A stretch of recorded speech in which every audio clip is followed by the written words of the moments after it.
Mesdames et messieurs, bonsoir. Très heureuse de vous retrouver spécialement aujourd'hui pour ce nouveau numéro de Leitmotiv, consacré aux couples qui ont décidé il y a quelques années de cela, non seulement de vivre ensemble, mais de travailler aussi ensemble. Monsieur et Madame Zébi, bonsoir. Bonsoir, Madame Kalra. Merci d'avoir accepté notre invitation. Le plaisir est pour nous. Hein. Alors, vous faites partie des couples qui vivent 24 heures sur 24 ensemble. Pour commencer, comment vous vous êtes rencontrés? Une belle histoire, c'était dans le cadre du travail. Elle était venue faire un stage où je travaillais, c'est là que nous nous sommes connus. D'accord. Et comment tout ça a débuté? Oh, par la confidence.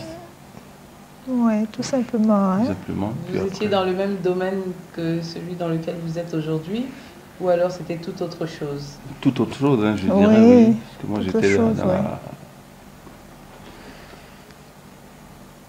communication, dans la télécommunication. Oui, j'étais dans une maison de... Moi, je venais de finir mon diplôme. J'ai fait un stage et après j'ai fait un autre... C'était un remplacement, voilà. C'était un remplacement. Bon, on était en train de chercher et on prenait tout ce qui tombait sous la main, là. Et puis bon, je suis tombée sur ce remplacement-là. Et puis bon, c'est comme ça qu'on s'est rencontrés. D'accord. Et vous êtes resté combien de temps dans ce remplacement? Alors, on va dire, j'ai fait le remplacement pendant, je crois, si mes souvenirs sont bons, 6 mois. Et après, bon, il y avait des petits contrats, voilà, qui ont fait que je suis restée un peu plus longtemps dans l'entreprise. Et puis bon, après ça, je suis partie de là pour continuer. Mais après, quand vous êtes partie, justement, comment vous avez dû garder le contact donc avec monsieur? Mon épouse, elle aime bien parler, elle aime écouter. Moi aussi, j'aime parler, j'aime écouter. Donc, forcément, on était en lien. En phase, oui. Voilà, et puis donc, on échangeait beaucoup. Nous avons gardé le contact comme ça jusqu'en 2006 où on a décidé de se mettre ensemble. Voilà. D'accord. Alors, Madame Zébi, comment ça s'est passé? Qu'est-ce que je voudrais dire? Comment il y a eu le déclic? Comment vous avez su que vous vouliez, puisque quand vous êtes parti de cette société, vous avez fait des remplacements, vous êtes resté, à quel moment vous avez su que c'était quand même assez sérieux? Ben, il faut dire que, bon, quand on parle, on se parle beaucoup. C'est surtout ça. On se parle beaucoup, on communique beaucoup, on reste longtemps au téléphone. Et donc, le rapprochement vient forcément de là. Hein. Tu vois un ami, tu vois un confident, tu vois tout. Voilà, donc c'est surtout dans l'échange, dans la discussion et tout, on s'est beaucoup rapprochés ainsi. Combien de temps il a fallu donc pour que votre couple devienne une relation sérieuse? Oh, dès 2006, hein. Dès 2006, ça faisait quoi? Ça faisait combien de temps déjà que vous vous connaissez? 2001-2006, ça faisait 5 ans. Ça faisait 5 ans. On a connu des vertes et des pas mûres. J'imagine. Voilà. Et comment? D'ailleurs. Oui. Et à un moment, j'ai dû lui dire, bon, il faut que tu décides. Hein. Bon, finalement, ouais. Et voilà, on s'est mis ensemble et puis bon. Alors, à vos débuts en tant que couple, est-ce qu'à un moment, vous pensiez que vous travaillerez ensemble, vous finirez ensemble dans le même domaine? Waouh! Est-ce que vous aviez ces objectifs-là à ce moment-là déjà? Pas vraiment, je dirais, pas vraiment. En fait, waouh! Elle, quand elle a quitté l'entreprise où on était... Vous avez continué? Oui, moi j'ai continué. Elle est partie dans le domaine de l'agence de voyage. Et à un moment, bon, avec sa façon de voir les choses, d'être direct et tout, elle a eu des problèmes. Puis elle est partie à son propre compte, c'est bien ça. Hein? C'est ça. Je me rappelle, c'est moi qui avais rédigé sa lettre. l'émission. Même pas, bon, je pense qu'elle a dû... Enfin, j'ai déraillé un peu, on va dire. Très forcé à son supérieur hiérarchique, parce que bon, je pense que elle voulait pas mélanger le travail avec, je dirais, le laisser aller vraiment, quoi. Elle était très rigoureuse. Donc elle m'a dit qu'elle partait, oui. Et bon, je lui ai dit, bon, que moi je travaille, si tu veux partir, bon, tu pars. De toute façon, j'ai jamais été contre ses décisions. Je l'ai toujours supporté dedans. Donc elle a décidé de partir. J'ai rédigé la lettre et puis après on lui a dit qu'elle était virée. J'ai dit ok, d'accord. Je reste. Donc à quel moment donc vous décidez de commencer à travailler ensemble? Bon, moi je suis resté Dans l'entreprise. Dans l'entreprise. Oui. Et elle, j'ai commencé à démarcher. À démarcher ses voilà. clients avec l'agence de voyage. Je pense qu'elle est mieux placée que moi pour relater cela. Le souvenir que j'ai, c'est que, bon, moi je travaillais, j'avais un salaire mensuel et je regardais un peu de loin ces activités. Exact. Et de temps en temps, elle m'interpellait toujours, enfin souvent dessus. Bon, il y a telle chose, moi je la conseillais beaucoup en communication. Bien sûr, c'était votre domaine. Voilà, donc à la maison c'était le boulot. Au boulot on s'appelait, je sais pas moi, elle et moi, depuis que nous sommes connus. Plus de 20 fois par jour. Plus de 20 fois par jour, ça. voilà. Non seulement pour son boulot, mais aussi... besoin de conseils, ou ne serait-ce que parce qu'elle avait envie de vous entendre. Voilà. Parce que quelque part, ça la rassurait. Tout à fait. Et aussi son aide, hein, parce que des fois, bon, je ne peux pas être sur le plateau entre midi et 2. Il faut faire des petites courses sur le plateau, donc il va les faire à sa pause. Oui, à sa pause, il va les faire et puis voilà quoi. D'accord. Donc il y avait déjà quand même une complémentarité. Absolument, oui, oui, tout à fait. Une touche délicate, une élégance affirmée.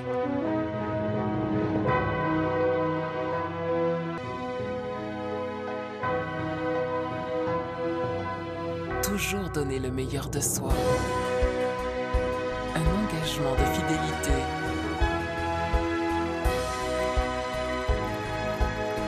Une vision de rêve. Zdol, mon opticien. Mesdames et messieurs, bonsoir. Pour ce grand format de cette semaine, nous sommes à la Bourse du Travail où se tient une rencontre sectorielle organisée à l'attention des commerçants et artisans par le CPC, le Centre de promotion des investissements en Côte d'Ivoire. L'occasion pour nos téléspectateurs de découvrir les opportunités dans le domaine du commerce et de l'artisanat, les difficultés que rencontrent les acteurs de ce secteur, et surtout les solutions de financement et les méthodes de bonne gestion mises à la disposition de nos commerçants et des artisans par le CPC. Gros plan sur le monde de l'artisanat et du commerce en Côte d'Ivoire.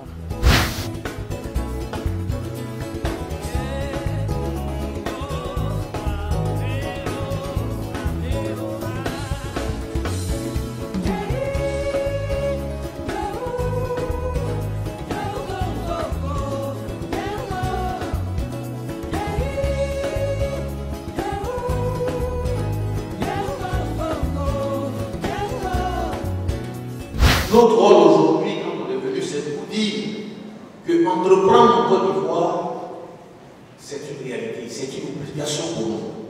Il faut entreprendre dans le cadre dans lequel le gouvernement a tracé le scope pour que vous puissiez, réussir et bénéficier des avantages.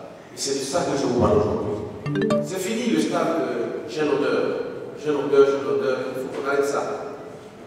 J'ai l'odeur de ne pas résoudre le problème, mais j'ai envie de pas résoudre le problème. J'ai envie de faire, j'ai envie d'entreprendre. C'est ça le langage que nous devons avoir. À l'époque, une société devait capitaliser des millions, ça coûtait 600 à 700 millions qu'on paye.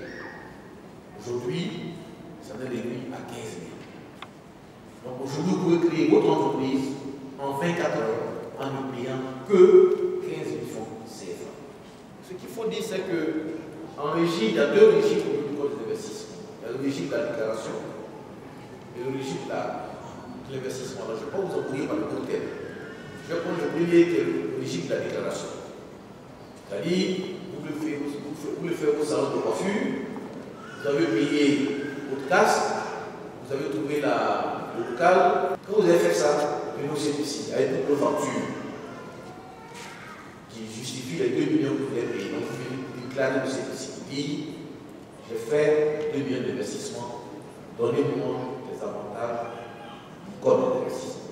Une fois que le dossier est reçu, nous avons 2 jours, pas plus, 2 jours, pour analyser et vous octroyer le bénéfice des exonérations suivantes. Donc, quand votre dossier est accepté, pendant 5 ans, si votre salon de coiffure est habillant, vous ne payez pas l'impôt sur le bénéfice, vous ne payez pas les vacances, vous ne payez pas le foncier. C'est ce que vous faites actuellement quand vous travaillez. Et ça, vous le faites pendant 5 ans, vous ne payez pas ça. 5 ans.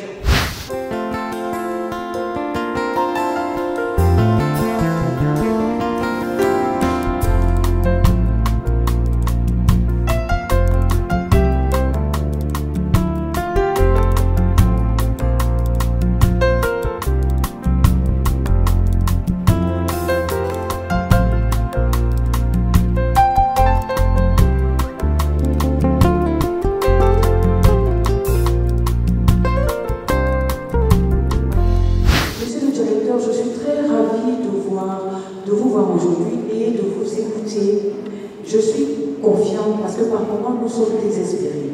Et alors je crois que je serai l'une des premières à aller au CPC lundi matin, s'il plaît à Dieu, parce que je voudrais avoir, je vais dire en guillemets, la confirmation de tout ça. Et pas mal de réponses à toutes mes préoccupations. Je vous remercie. On veut savoir si on veut créer notre entreprise artisanale. Est-ce qu'on doit forcément venir s'inscrire chez vous avec le registre de métier ou bien on fait vous nous donner le registre de métier en lieu et place de registre de commerce? Mon nom c'est Khalifa Doumbia, président national de Ferraille Casse de Côte d'Ivoire. Le registre du commerce, c'est ce qu'il faut exercer comme une activité commerciale. Maintenant, le registre des métiers, il est aussi important parce que si vous n'êtes pas déclaré à ce registre-là, on ne peut pas vous reconnaître comme menuisier ou bien photographe ou bien. Il faut bien qu'on puisse identifier ces corps de métier. Je suis en compagnie de M. Bamba Amidou, président de l'Union des garagistes de Côte d'Ivoire.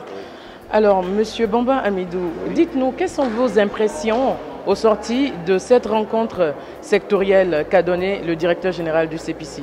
Vraiment, madame, j'étais vraiment tellement impressionné par le directeur général du CPC. J'ai vu que cette rencontre, ça se multiplie pour informer les gens, parce que nous, garagistes, ne sommes pas informés de ce qu'il faut faire. Vous avez dit sans les garagistes? Sans les garagistes, il n'y a rien qui bouge, même il n'y a pas conseil des ministres. Bonsoir, je suis Marina Pocro de la société Bureau-Nom Audit. Dites-nous, quel intérêt avez-vous à participer à cette rencontre sectorielle?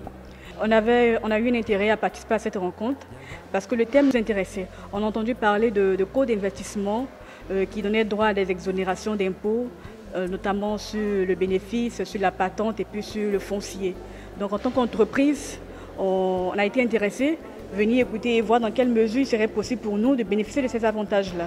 Il faut reconnaître que cette rencontre a été une fois de plus pour nous un apport important dans la mesure où, à travers cette rencontre avec le CPC et la Chambre de métier, elle nous a permis d'abord de découvrir véritablement la capacité et la qualité de nos entreprises et véritablement comment nous allons améliorer, n'est-ce pas, nos conditions de travail et surtout même en matière de rentabilité. Je suis en compagnie du directeur général du CPC, M. Essis Emmanuel. Alors, quel est l'apport du CPC auprès de ces commerçants et de ces artisans que vous venez de rencontrer? Les artisans et les commerçants sont aussi une frange importante du tissu social, du tissu économique. Donc nous ne pouvons pas toujours être là en train de parler au secteur formel, au secteur, je veux dire, grand, des grandes entreprises. Il faut aussi descendre au niveau de ces artisans qui constituent la base la plus grande, mais qui doivent constituer, selon les axes d'orientation donnés par son Excellence Monsieur le Président de la République, une plus grande contribution dans la formation de la richesse nationale. Et pour cela, il faut venir les instruire, les informer, leur donner leur faire comprendre et partager ce que le gouvernement a pu mettre en place comme période, méthode, qu'on appelle l'action incitative, outils de développement, d'accompagnement, facilitation de création d'entreprises, accès au code des investissements, accès à l'accompagnement même en tant qu'entrepreneur. C'est tout ça que nous avons eu débattre aujourd'hui. J'espère que vous avez été bien éclairés sur ces opportunités qu'offre le secteur du commerce et de l'artisanat. Un grand merci au CPC d'avoir permis à tous ces commerçants et artisans de connaître toutes les dispositions mises à leur portée pour pouvoir mieux vivre de leur métier. Ce numéro du grand format a été réalisé par Jacques Junior pour Exclusive Média. Une touche délicate, une élégance affirmée.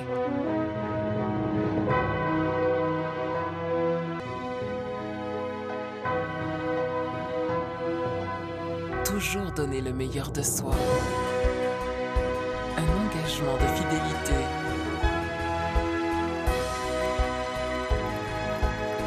Une vision de rêve. Zdol, mon opticien. De retour avec nos invités, monsieur et madame Zebi, pour ce leitmotiv spécial Saint-Valentin. Un grand bonsoir à tous les couples qui nous suivent partout en Afrique et très bonne fête de Saint-Valentin. Alors, monsieur Zebi, à quel moment vous décidez de quitter votre travail pour rejoindre madame Zebi qui avait, elle, franchi le pas et s'était installée à son compte? Ok. Pour faire d'une histoire longue courte, là, en 2012, avec une entente avec ma hiérarchie, j'ai décidé de partir. Et il faut dire que il y avait déjà, l'agence de voyage était déjà lancée. Hein, et donc, moi, je revenais pour intégrer simplement l'agence de voyage. Mais, soit dit en passant, déjà, j'étais imprégné de l'activité. Parce que de toute façon, vous n'avez jamais cessé de... Voilà, c'est lui qui faisait les courses, hein, entre midi et deux. Oui, tout à fait. Donc, il était déjà imprégné, comme il dit. Les samedis... Le soir à la maison. Le soir, le soir à la maison. Et puis bon, en plus comme on était connectés, donc tout à fait. Je suivais toutes les activités de l'entreprise. Voilà. Alors donc vous décidez en 2012 de franchir le pas. De franchir le pas et puis de venir travailler avec elle. Je pense que ça a été une très bonne expérience parce que bon, dans tous les cas, j'étais déjà dans la chose. Oui, dans la chose, dans le move, parce que on ne mangeait que ça. Et où j'ai su vraiment qu'elle était bien partie, c'est le jour où elle m'a appelé, elle m'a dit, écoute, papy, moi je suis fatigué parce que la voiture n'est pas climatisée. Je m'achète une nouvelle voiture. Je dis, mais tu es sûr? Elle dit, ok, d'accord, tu verras. Donc elle est partie, puis elle m'a appelé, c'était une Chinoise d'ailleurs, elle m'a appelé. Et puis elle m'a dit, ah, ok, j'ai mis mon nom de qui? J'ai dit, mais c'est toi qui achètes la voiture, mets à ton nom, et puis bon, il n'y a pas de problème. Donc j'ai commencé à prendre la chose au sérieux. Donc quand j'ai intégré la société, j'avais déjà, je sais pas, le fonctionnement de la société, elles étaient tutées avec Karine, hein, c'est ça. J'étais vraiment assez imprégné, et puis bon, j'ai pris le train en marche. D'accord. Et dans votre entourage, alors à ce moment-là, quand quelques personnes ont déjà constaté que vous avez commencé à travailler ensemble, vous avez donc décidé de travailler ensemble, la question qui me vient, c'est est-ce qu'il n'y a pas des personnes qui ont essayé de vous décourager? Est-ce que vous-même, à votre niveau, vous n'avez pas eu peur que votre couple en pâtisse? Ça ne vous a pas traversé l'esprit juste avant de... Moi, je ne me suis jamais posé cette question-là. Parce que c'est pas que ce soit naturel, c'est dans notre nature d'être tout le temps ensemble. D'ailleurs, même il y a notre fille qui nous dit, vous êtes tout le temps collés. Vous êtes collés dans la voiture, vous êtes collés partout. Oui, toi, papy, tu as laissé ton travail.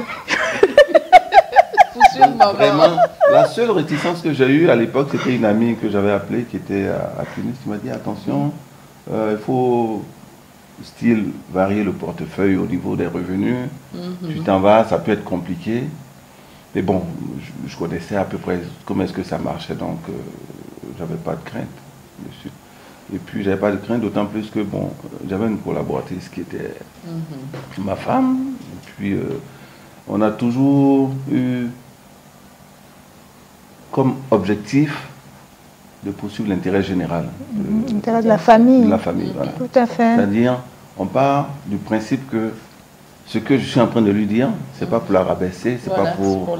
c'est pour l'intérêt de la famille. Exact. Donc, dès que ça, on a dépassé cette étape, voilà. il y a le reste, c'est juste trouver les compromis pour tout y à arriver. Fait, tout à fait. C'est tout.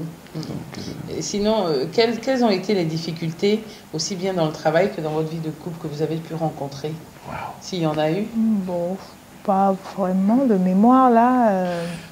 Moi, j'en vois pas. Je sais qu'elle est très têtue. Bon, la plupart du temps, elle a raison. Donc, je me suis... Ah, j'aime bien parce que moi, vous reconnaissez. Oui, ça, c'est bien. Quand c'est très compliqué, quand elle est allée dans les affaires très compliquées, elle me dit, bon, papi, je suis arrivé à ma limite, on fait quoi? Et puis là, bon, là, je reviens à la rescousse, tout et tout. Mais je me dis qu'elle ne le faisait pas, elle le faisait pour le bien de tout le monde, de la famille. Tout à fait. Donc, du coup, je suis obligé de prendre le relais.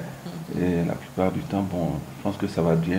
Quand ça ne va pas, bon. Oui, à partir du moment où on part dans la même direction. Tout à fait. Après, tout à fait. Et en même temps, je veux dire, comme il aime bien dire, chacun, les parkings sont bien partagés. Dans le sens où, au niveau de la technicité sur les ventes des billets d'avion et tout, bon, il sait que c'est moi qui l'ai. Tout à fait. Et sur l'organisation, l'ossature et tout, moi je sais que c'est lui qui l'a. Donc, je veux dire, quand il intervient, voilà, très naturellement, voilà, très naturellement. La prochaine question, c'était justement comment vous départagez les charges du travail. Madame Kadra, c'est tellement naturel, c'est-à-dire, elle a son champ. Dès que je commence à rentrer dedans, elle me dit, papi, laisse-moi ça. Voilà, sors de là. C'est ça. Pas de problème. C'est ça. J'ai mon champ aussi, quand elle arrive, je dis, bon, ok, mamie, laisse-moi gérer ça, il n'y a pas de problème. Alors, aujourd'hui, vous êtes ensemble et vous travaillez ensemble depuis 2006. Est-ce qu'il y a eu des moments où, pour des problèmes... 2012. Depuis 2012. Oui. D'accord. Est-ce qu'il y a eu des moments où, pour des problèmes de couple, vous avez pensé à arrêter de travailler ensemble? Jamais. Jamais. On n'a jamais eu de problème de couple à un point où, on met ça en péril. Même pas en péril, non. Même que les gens le sentent, même que l'entourage le sente ou non. Même à la maison, même au travail, on a des réunions hebdomadaires. Il n'y a jamais eu de contradiction quand nous sommes en réunion. Parce que bon, quand j'interviens, elle sait dans quel domaine j'interviens. Quand elle intervient aussi, je sais dans quel domaine elle intervient. Quand c'est non, elle me dit poliment non, c'est pas ça. Et puis bon, ou alors bon, on sait comment arrêter et puis c'est géré après. Mais en tout cas, il n'y a pas de contradiction vraiment, quoi. Il n'y a jamais eu, ça n'a jamais été pour nous un frein. Alors de vous deux, qui est de tempérament plus doux, je dirais? C'est lui. C'est lui. Moi, je suis bon. Je bouillonne beaucoup, mais je pense qu'il m'aide à tempérer un peu parce que c'est important aussi, à prendre du recul et tout. C'est vrai que bon, des fois, quand tu regardes, tu peux rater certaines occasions parce que justement, il faut prendre le recul. Mais en même temps, c'est bon de prendre du recul parce que ça permet d'éviter aussi des grosses pertes. Exactement. Donc, je pense que si vous ressentez, comme vous disiez au début, le besoin de toujours être en contact avec M. Zébi, de l'appeler et tout ça, c'est surtout parce que quelque part, il vous apaise. Absolument. Je pense que absolument. C'est ça. Absolument. Mais elle aussi, elle a sa façon de m'apaiser, hein, parce que bon, ça va être qu'elle est, je ne la sens pas nerveuse du tout. Donc, il y a des fois, elle a ces attitudes qui m'amènent à me calmer, parce que bon, moi, je suis un peu rancunier.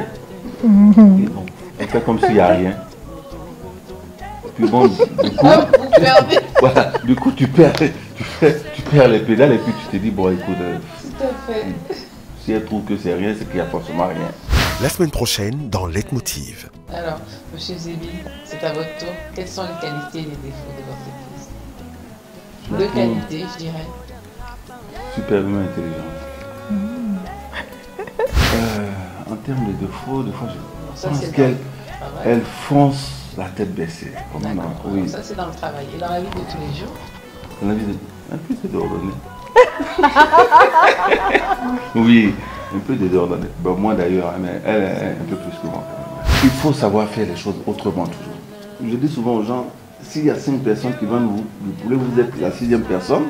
Si vous assaisonnez comme les 5 autres personnes, il faut pouvoir créer la différence. Il faut créer la différence. Donc, toujours innover, faire les choses autrement.